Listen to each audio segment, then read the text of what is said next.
இன்னொரு பக்கம் எத்தனையோ வழிகளில் நம்முடைய சந்தோஷங்களை நாம் இழந்து கொண்டிருக்கிறோம். வாழ்க்கை என்பது சம்பாதிப்பது மட்டும் இல்லை. வாழ்க்கை என்பது குடும்பத்தை கொண்டு வாழ்வது மாத்திரம் அல்ல. வாழ்க்கை என்பது என் மனது போகும் போக்கில் நான் என்னை அமைத்துக் கொள்வது மாத்திரம் அல்ல. பொருளாதாரம் இருக்கிறது, தொழில் வட்டம் இருக்கிறது, மேல் தரத்தில் நான் இருக்கிற வாய்ப்புகள் கிடைத்திருக்கிறது, பதவிகளும் பட்டங்களும் 1000 முறை என்னை முத்தமிட்டு இருக்கிறது, என்னை சுற்றி இருக்கிற சூழல்களால் நான் மதிக்கப்படுகிறேன். அது மாத்திரம் அல்ல வாழ்க்கை. அத்தனையையும் தாண்டி நான் உள்ளத்தால் அமைதியாக இருக்கிறேன். அதுதான் நிஜமான வாழ்க்கை. 1000 பதவி உள்ளவர்களுக்குள்ளே மனம் அமைதி இல்லை. வரவேற்புகளும் மகத்துவமும் பதவிகளும் பொருளாதாரமும் அவர்களை மேலே தூக்கி வைத்திருக்கிறது. அவர்கள் இரவில் தூக்கம் இல்லாமல் தவிக்கிறார்கள். அது வாழ்க்கையா என்று கேட்கிறேன். நான் நிம்மதியாக வாழ்கிறேன் என்றார்கள் நபிகள் நாயகம் ஸல்லல்லாஹு அலைஹி வஸல்லம். நபிகள் நாயகம் ஸல்லல்லாஹு அலைஹி வஸல்லம் அவர்கள் மக்கா வெற்றி பெற்ற பின்னால் மாநபி அவர்கள் இதா நாம நஃபஹா, அன்னை ஆயிஷா ரலியல்லாஹு அன்ஹா சொல்வார்கள், தூங்கினால் கொரட்டை இடுவார்கள். மக்காவை வெற்றி கண்ட பின்னால் உலகத்தின் எல்லா பாகங்களிலும் இஸ்லாத்தினுடைய வாடை நுகர்ந்த பின்னால், இஸ்லாம் ஜொலித்த பின்னால் சர்க்காரை ஆலம் ஸல்லல்லாஹு அலைஹி வஸல்லம் படுக்கிறார்கள் என்றால் தூங்குவார்கள், தூங்குவார்கள் என்றால் கொரட்டை இடுவார்கள். ஏன் என்று கேட்டபோது அன்னை ஆயிஷா ரலியல்லாஹு அன்ஹா சொல்வார்கள், பெருமானாருக்கு கொஞ்சம் சதை போட்டது. ஏன் என்று கேட்டபோது சந்தோஷம் என்றார்கள். என்ன சந்தோஷம்?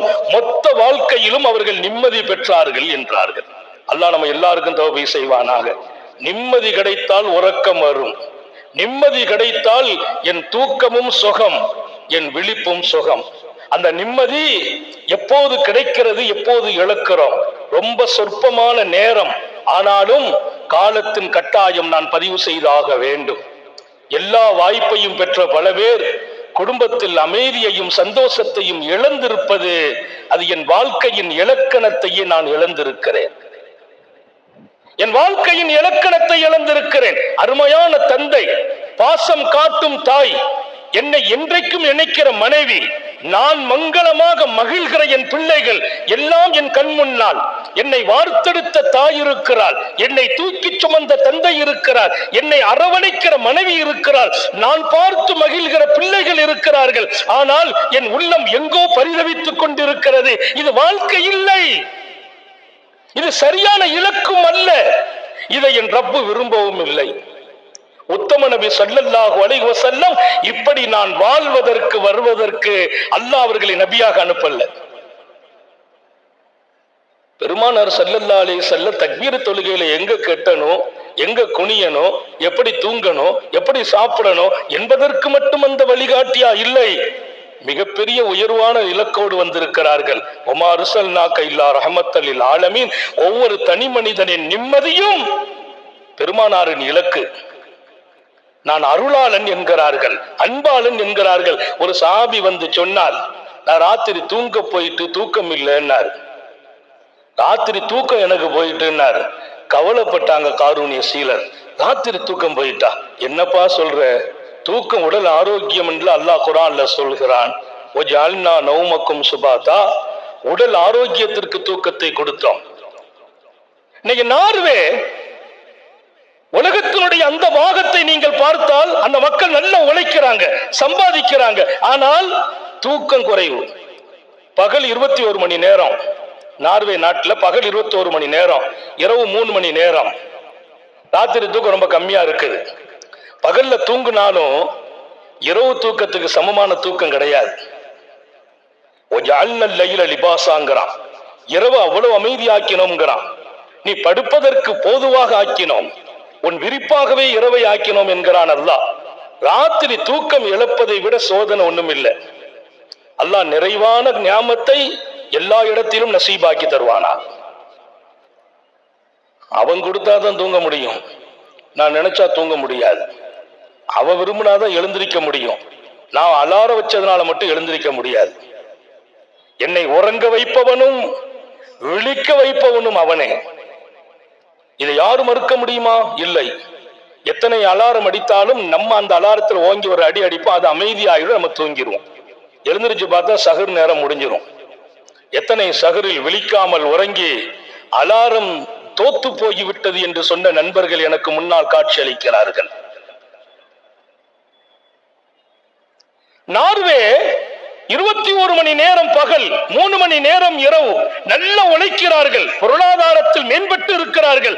ஆனால் அவர்களின் உடல்வில் சோர்வு காணப்படுகிறது என்று உலக அளவில் அவர்கள் குறித்து எழுதப்படும். என்ன தூக்கம் குறைவுங்கிறதுனால. சர்க்காரை ஆலம் சுந்தர நபிகள் ஸல்லல்லாஹு அலைஹி வஸல்லம் தர்பாரில் வந்தவர் சொன்னார், மா நிம்து லைலா யா ரசூலல்லாஹ், ராத்திரி தூக்கம் போயிட்டு தூங்கல. என்னப்பான்னு கேட்டாங்க. தேல் கடிச்சிட்டுனாங்க. அடாடாடா என்ன காரியம் செய்தப்பா? ராத்திரி படுக்கும் போது அஊது பி கலிமாத்தில்லாஹி தாம்மாத்தி குல்லிஹா மின் ஷர்ரி மா ஹலக், அல்லாஹ் படைத்த அனைத்து படைப்புகளின் தீங்கிலிருந்தும் நான் பாதுகாப்பு தேடுகிறேன் என்று ஒரு வார்த்தையை பாதுகாப்பாக ஆக்கிட்டு நீ படுத்திருந்தா தேல் என்னப்பா, எந்த விஷச்சந்து ஒன்னு பாதிக்காதுன்னா. ரஹ்மத் அவங்க அன்பாளர். நான் பிறந்த ஊருக்கும் அவர்கள்தான் நபி, அவர்கள்தான் அருளாளர், என் மீது அன்பு காட்டுபவர்கள். எங்கோ ஒரு தனி மனிதரின் உறக்கம் போனது என்பதற்கு இனி உன் உறக்கம் போகக்கூடாது என்று மாத்திரம் சொல்லவில்லை. உலகத்தில் எந்த மனிதனும் விஷச்சந்துகளால் பாதிக்கப்படக்கூடாது. அஊது பி கலிமாத்தில்லாஹி தாம்மாத்தி குல்லிஹா மின் ஷர்ரி மா ஹலக், அல்லாஹ் படைத்த உயிரினங்களின் அத்தனை தீங்கிலிருந்தும் பாதுகாப்பு தேடுகிறேன். அது விலங்கு மாத்திரம் அல்ல, விஷச்சந்து மாத்திரம் அல்ல, விஷம் போல் என்னிடத்தில் பழகுகிறவர்களின் தீங்கிலிருந்தும் பாதுகாப்பு தேடுகிறேன். முன்னால் சிரித்து பின்னால் பழிவாங்க துடிப்பவர்களிலிருந்தும் பாதுகாப்பு தேடுகிறேன். அத ராத்திரி ஓதிக்கப்பா, விடிகிற வரைக்கும் உன்னை யாரும் ஒன்னும் செய்ய முடியாது. விடிஞ்ச போது ஓதிக்கொள், பொழுது அடைகிற வரைக்கும் ஒருத்தர் ஒன்னும் பாதிக்க முடியாது என்றார்கள் முஹம்மது ரசூலுல்லாஹ். நான் நிம்மதியாக வாழ வேண்டும். என் நிம்மதியை எது கெடுத்தாலும் அதிலிருந்து நான் விலக வேண்டும். அந்த நிம்மதி கிடைக்கிற வழிகளில் 1000 சொல்வார்கள் அகிலத்தின் அருட்கொடை. நான் இங்கே சொல்கிறேன், நான் பெற்ற பிள்ளைகளும் என்னை பெற்றெடுத்த பெற்றோர்களும் இருந்தும் நான் நிம்மதி காணாக்குகிறேன் என்றால் காரணம் அறிந்தால் அல்லாஹ் சரியாக்குவான். அதில் முதல் விஷயம் எதிர்பார்ப்புகள். எதிர்பார்ப்பு ரொம்ப டேஞ்சர். எதிர்பார்ப்புங்கிறது அதை விட கஷ்டம் ஒண்ணும் இல்லை. அது கொடுக்கிற பாதிப்பை விட பெரிய பாதிப்பு வேற எதுவும் கொடுத்துட முடியாது. அதற்கு பின்னால் நான் இழப்பது சொத்துக்களை அல்ல, சொத்தை கொடுத்தாலும் வாங்க முடியாத நிம்மதியை இழக்குகிறேன். எதிர்பார்ப்பு எல்லா வட்டத்துக்குள்ளாலும், நண்பர்களின் வட்டத்துக்குள்ளால் எனக்கு சில எதிர்பார்ப்புகள், என் குடும்பத்தில் சில எதிர்பார்ப்புகள், சமூகத்தில் சில எதிர்பார்ப்புகள், என் மனைவியிடத்தில் கூட எனக்கு எதிர்பார்ப்புகள், என் பிள்ளைகளிடத்தில் நான் எதிர்பார்க்கிறவைகள். அந்த எதிர்பார்ப்பை முழுக்க எடுக்க சொல்கிறார்கள் ஏந்தல் நபி ஸல்லல்லாஹு அலைஹி வஸல்லம். வேண்டாம் என்கிறார்கள். எனக்கு ஒரு வாழ்த்து சொல்வதற்கு சில பேர் நான் நினைத்திருந்தேன். அவர்கள் வாழ்த்து சொல்லவில்லை என்றால் அந்த எதிர்பார்ப்பு வீணாகும் போது அதனால் ஏற்படுகிற அடுத்தடுத்த பாதிப்புகள் நிறைய இருக்கிறது. நேரத்தை பொறுத்து ஞாபகப்படுத்துவேன். என் நண்பன் எனக்கு வாழ்த்து சொல்லலையே, பிறந்த நாள் ஆச்சே, நான் எதிர்பார்க்கிறேன், அது கிடைக்கலங்கிற போது ரொம்ப தவிக்கிறேன். என் மனைவி இடத்தில் எதிர்பார்த்தேன், அது கிடைக்கல. என் தாயை எதிர்பார்த்தேன், கிடைக்கல. என் தந்தை இடத்தில் எதிர்பார்த்தேன், கிடைக்கவில்லை. என் நண்பர்களின் வட்டத்தில் நான் எதிர்பார்க்கிறேன். என் பிள்ளைகிட்ட இருந்து இப்படி நமக்கு ஒரு வாய்ப்பு கிடைக்கும் நினைச்சேன், ஆனா என் பிள்ளை அந்த வாய்ப்பை எனக்கு கொடுக்கல. இந்த எதிர்பார்ப்பெல்லாம் நான் வைத்து கிடைக்காத போது ஏற்படுகிற மிகப்பெரிய சோதனை உன் மனதுக்கு கிடைத்த அமைதியை காணாக்குகிறார். ரசூல் ஸல்லல்லாஹு அலைஹி வஸல்லம் எதிர்பார்ப்பு வேண்டான்னாங்க. யாரிடத்திலும் எதிர்பார்க்க கூடாது. அவங்க நமக்கு ஒரு வாழ்த்து சொல்லணும், ஏன் எதிர்பார்க்கிறாய்? அவங்க தருவாங்க நினைச்ச ஏன் எதிர்பார்க்கிறாய்? மக்களிடத்திலிருந்து முற்றிலுமாக நிராசையாகு என்கிறார்கள் நபிகள் நாயகம். நீ நிம்மதியாக வேண்டுமா? மக்களால் நேசிக்கப்பட வேண்டுமா? நிராசை. நண்பர்கிட்ட எதிர்பார்க்காது.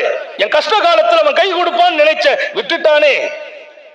நான் சிரமப்படுகிற போது என் அண்ணன் எனக்கு ஹெல்ப் பண்ணுவான்னு நினைச்சேன். எதற்கு நினைக்கிறாய்? வேண்டாம். நண்பர்கள் வட்டத்தில் எதிர்பார்ப்பை நிறுத்துங்கள். சொந்த உறவுகளோடு எதிர்பார்ப்பை நிறுத்துங்கள்.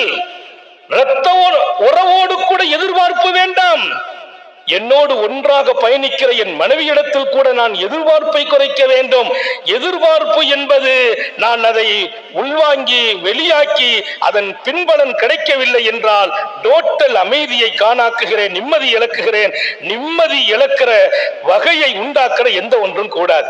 அந்த எதிர்பார்ப்பு கிடைக்கலன்னா டென்ஷன் வரும், கோபம் வரும், சில நேரங்கள்ல பழிவாங்கும் சிந்தனையும் ஏற்படும். நம்ம நினைப்பு அவங்க செய்யல, இல்ல ஏதாவது ஒரு பண்ணணும்.